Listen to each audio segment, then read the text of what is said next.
Oke, hai guys, ketemu lagi sama gue Yoka di sini. Kali ini kita akan ngebahas tentang karir programmer, 7 tips bagusin LinkedIn buat programmer. Nah, sebelumnya kita mau ngomongin dulu tentang batasan. Apa sih yang batasan dari yang dibahas di sini? Yang pertama, kita akan fokus ke programmer yang udah kerja di sini. Buat yang pertama kali mau daftar kerja, itu akan dibahas di video lainnya ya. Tapi tips yang ada di sini itu sebagian besar bakal berlaku juga buat yang baru mau daftar kerja, karena sebagian besar akan sama gitu. Nah, yang kedua, yang ada di sini tuh cuma tips saja, bukan sesuatu yang pasti dan harus diikutin. Jadi kalau mau ada yang perbedaan di sini itu nggak apa-apa gitu. Kalau misalnya kalian punya tips yang lebih oke juga nggak apa-apa gitu. Yang ketiga, nggak semua tips itu ada di sini. Ini cuma yang gue pikir penting aja dan paling berpengaruh aja yang gue masukin di sini.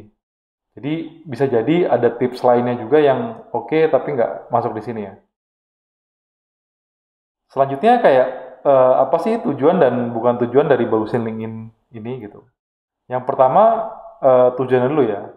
Goals-nya itu adalah gimana caranya kita bisa buka pintu ke proses interview dan semoga-semoga ya bisa terus ke proses berikutnya sampai dapat gitu. Karena proses berikutnya kan ada banyak ya. Yang bukan tujuannya itu adalah dengan kita bagusin LinkedIn, kita bakal lolos interview gitu. Kenapa? Karena ini bakal bergantung sama hal lainnya gitu.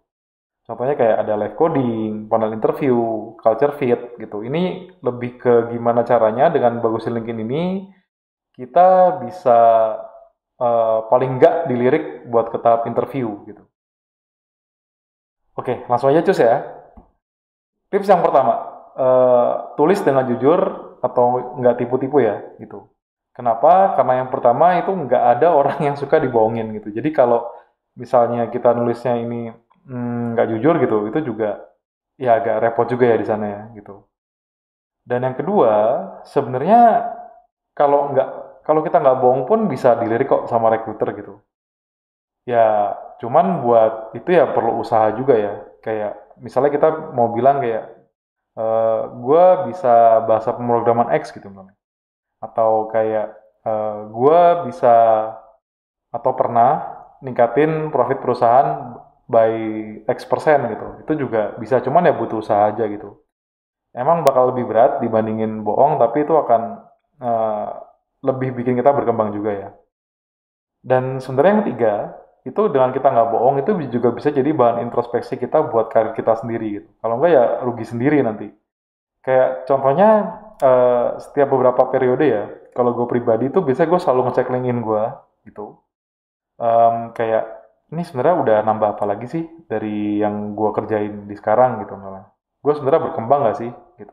Nah itu biasanya juga jadi bahan introspeksi ya. Karena ketika gue berkembang, harapannya gue bisa nulis lagi di LinkedIn itu gitu. Dan nanti ya akan lebih memperlancar buat step yang paling nggak bisa ke interviewnya lah gitu. Terus yang keempat tentang ini juga kita tulis aja yang apa emang jadi karakter atau kepribadian kita gitu dan bukan orang lain ya. Jadi misalnya kita em, bilang kalau kita senang bekerja di lingkungan yang apa gitu misalnya, atau eh, kita pendapatnya kayak gimana gitu. Itu tulis aja di sini yang emang jadi karakter kita gitu dan bukan orang lain. Kenapa? Karena sebenarnya gue yakin kalau kita mau proses interview ke perusahaan atau proses masuk perusahaan itu sebenarnya nggak satu arah ya. Tapi kayak kita juga sebenarnya eh, sedang menilai si perusahaan itu tuh kayak gimana sebenarnya gitu. Dan kalau kita nulis apa adanya, itu dia dari recruiternya atau dari perusahaan yang mau kita masukin itu juga akan ngelihatnya kayak, oh, gue emang nyarinya orang yang kayak gini kok, jadi nggak perlu ada kepalsuan lagi ya gitu. Em, gitu, karena ini penting banget ya. Kenapa? Karena pasti ada nilai-nilai prinsipal yang emang ini kan, yang emang kita pengen itu tetap ada kan, mau di perusahaan apapun kan. Nah itu dengan kita jujur ini juga akan ngebantu ke sana sebenarnya gitu. Dan satu hal yang perlu diketahui itu adalah kita nggak perlu apa ya, you don't have to fake it until you make it gitu. Kalau emang belum make it ya ya udah gitu misalnya. Kita jalanin aja hidup nanti suatu saat nanti kan akan berkembang dan akan nyampe ke sana sendirinya kan. Oke. Tips yang kedua, eh, ini kalau bisa ditulisnya itu dalam bahasa Inggris gitu. Kenapa? Karena ini penting karena biar kita dapat exposure juga ke recruiter yang ada di dalam dan luar negeri gitu. Sekarang kondisinya, kalau misalnya kita pakai bahasa Indonesia aja, kita nggak akan dapat ini karena cuma recruiter yang dari dalam negeri aja yang bisa gitu.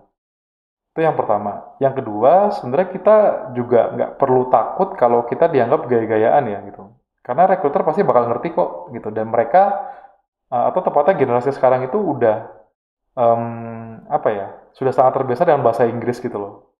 Jadi itu juga akan ngebantu juga dan nggak akan ada downside-nya juga sebenarnya. Atau yang kurangnya ya.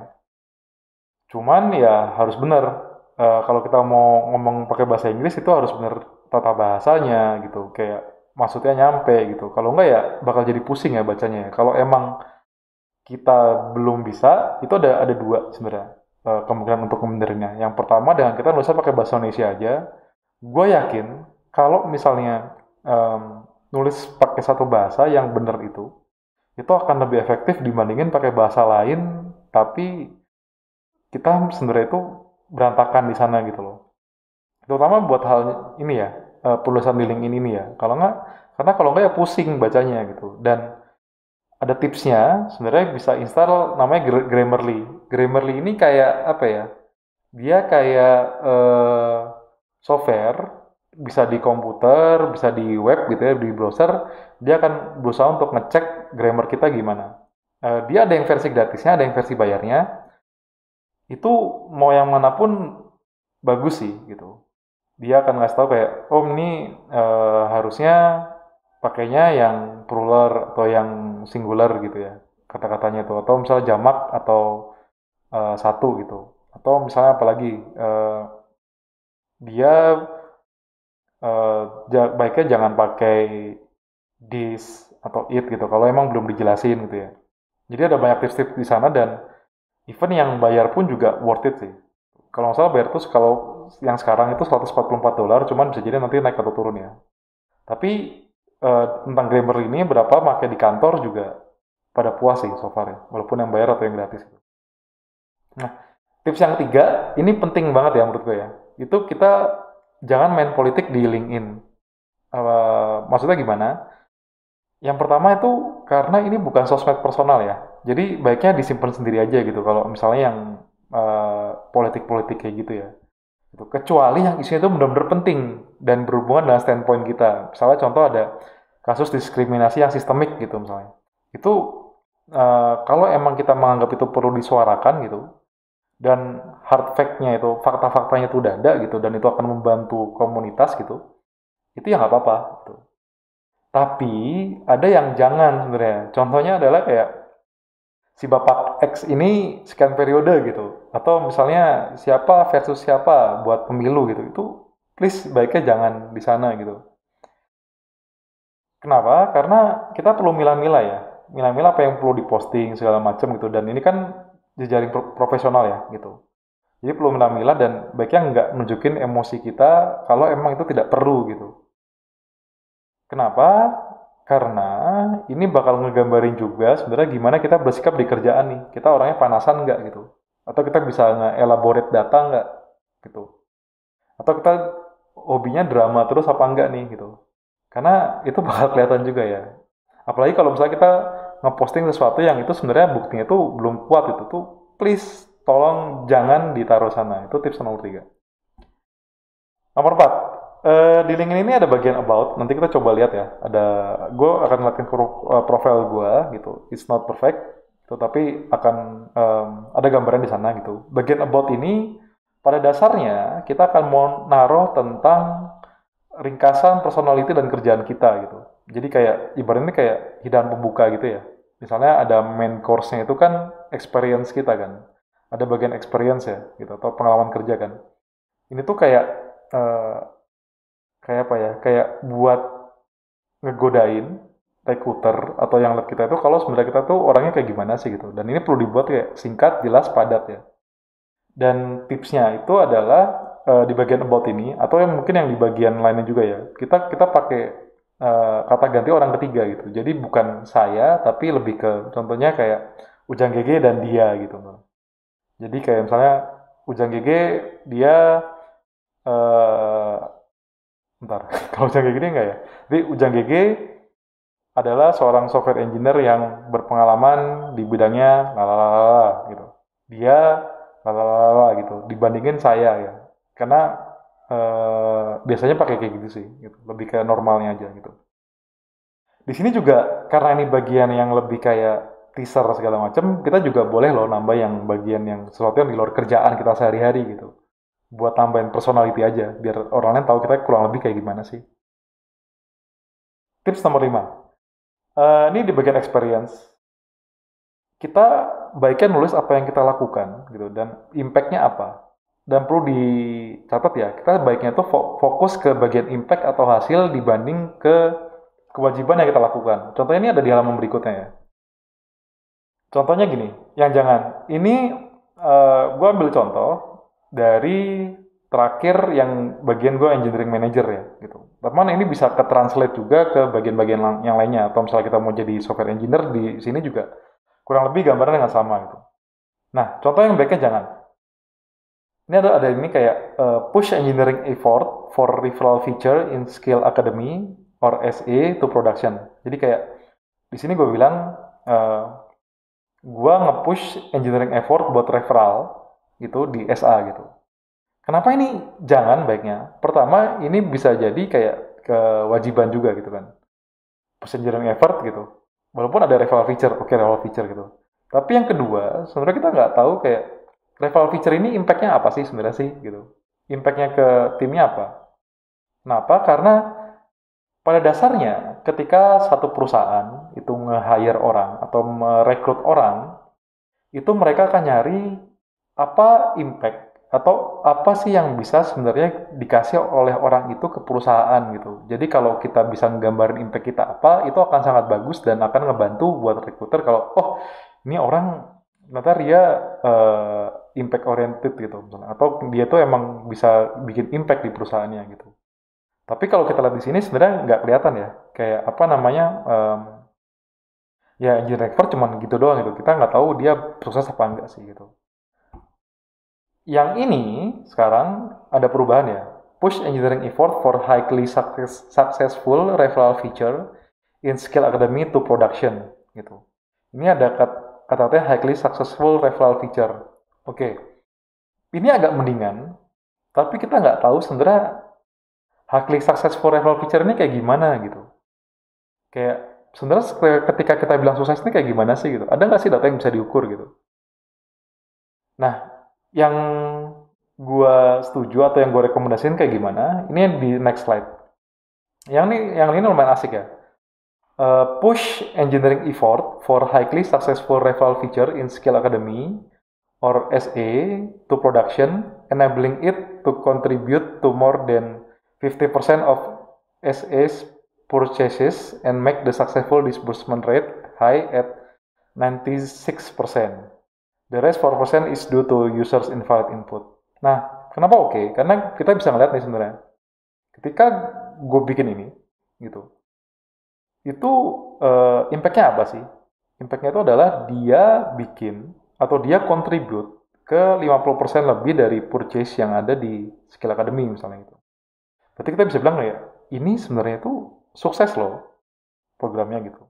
Karena user banyak yang pakai ini gitu dan itu nge-boosting penjualannya gitu.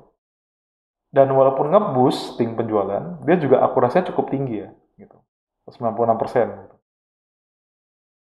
Nah, itu tips yang buat nulis di bagian experience. Jadi fokusnya lebih ke impact, bukan apa yang kita lakuin, tapi kayak kita ngelakuin apa, dan impact-nya itu apa, dan kalau bisa itu ada angkanya gitu.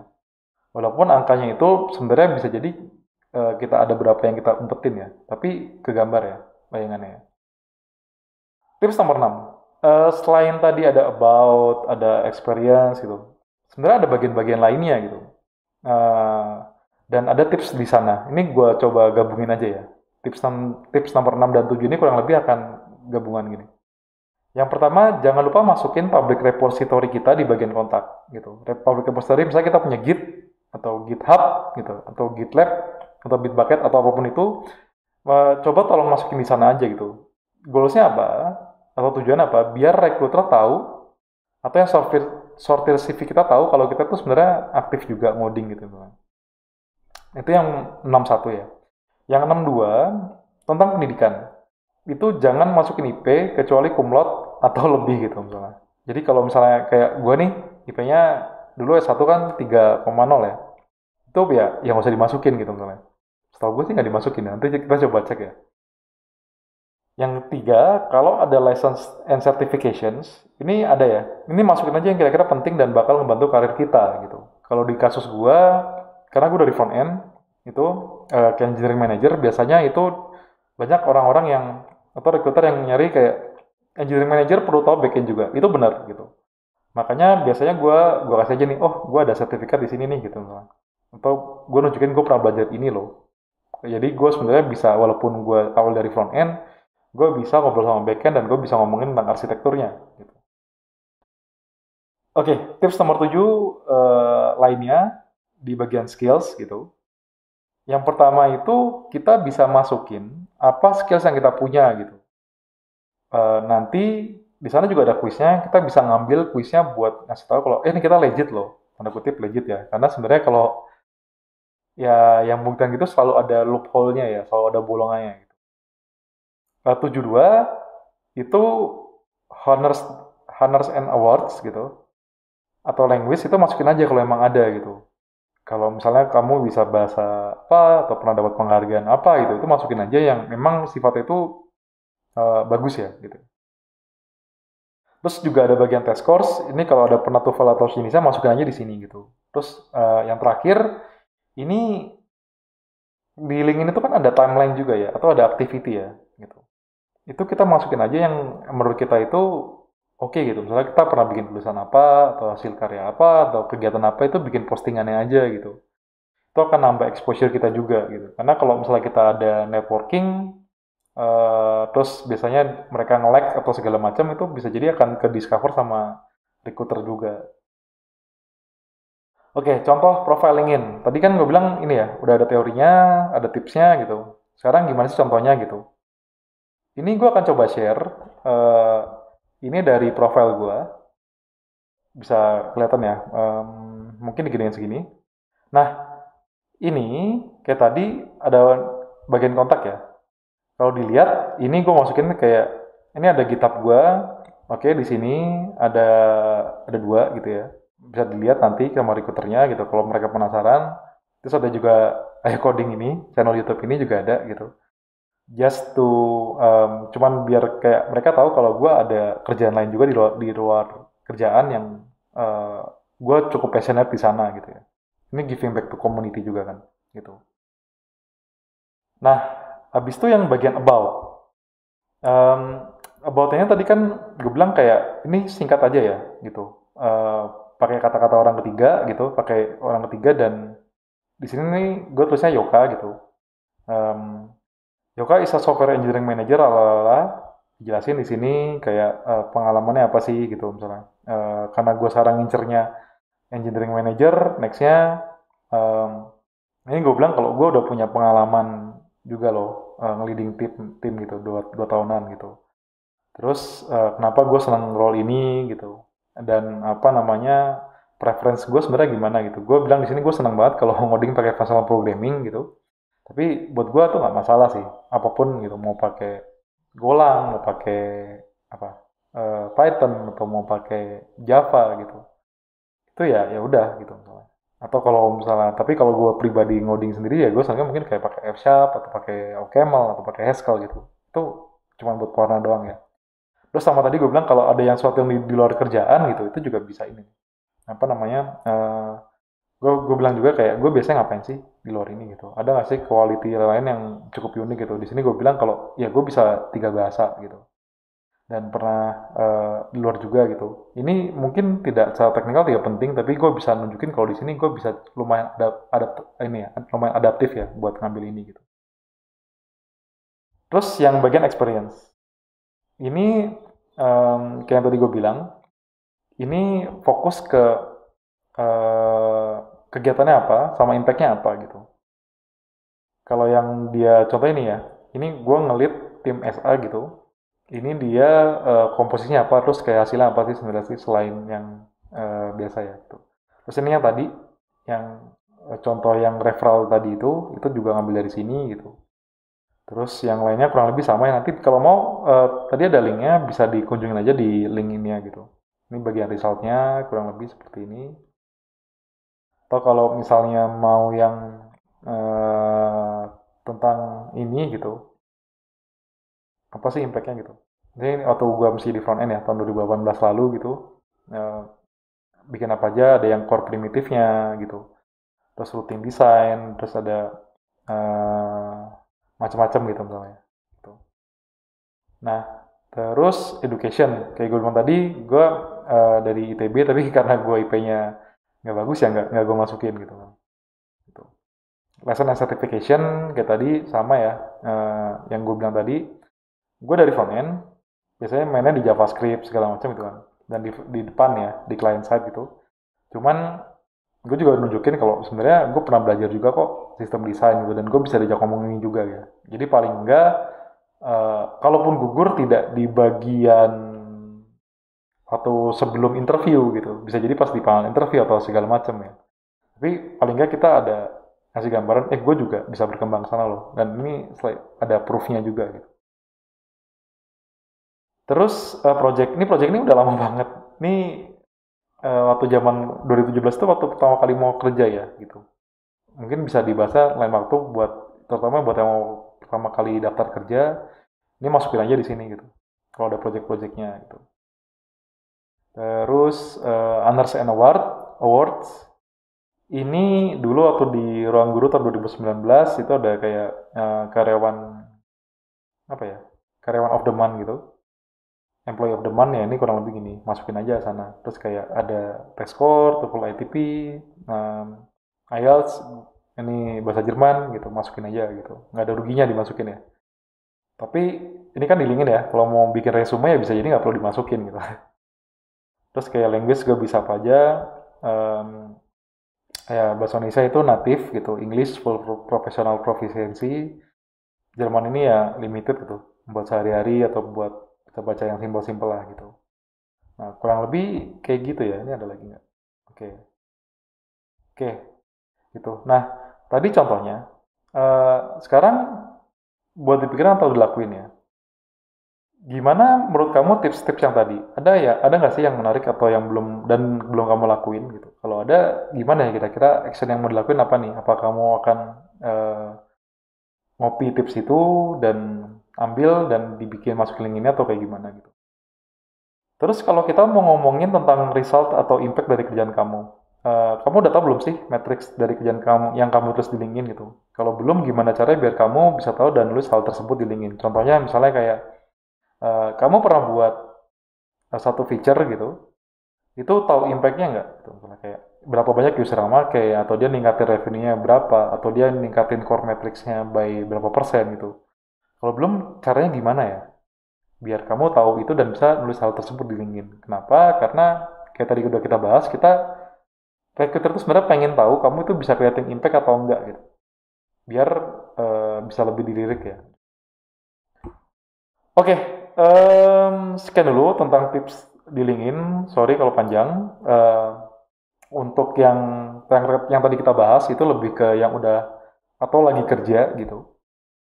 Untuk yang fresh graduate kurang lebih akan sama, cuman bedanya ada di bagian projectnya. Mungkin kita akan bahas itu di lain waktu lebih detail ya. Apa aja yang bisa dilakuin untuk yang fresh graduate atau yang belum pernah kerja sama sekali gitu.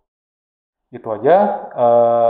Thank you udah nonton sampai akhir. Semoga bisa berguna. Kalau emang suka bisa di like atau subscribe.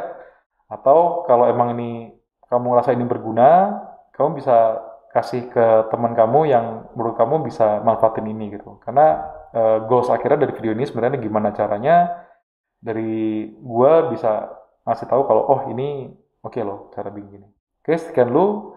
Thank you banyak semuanya. Bye.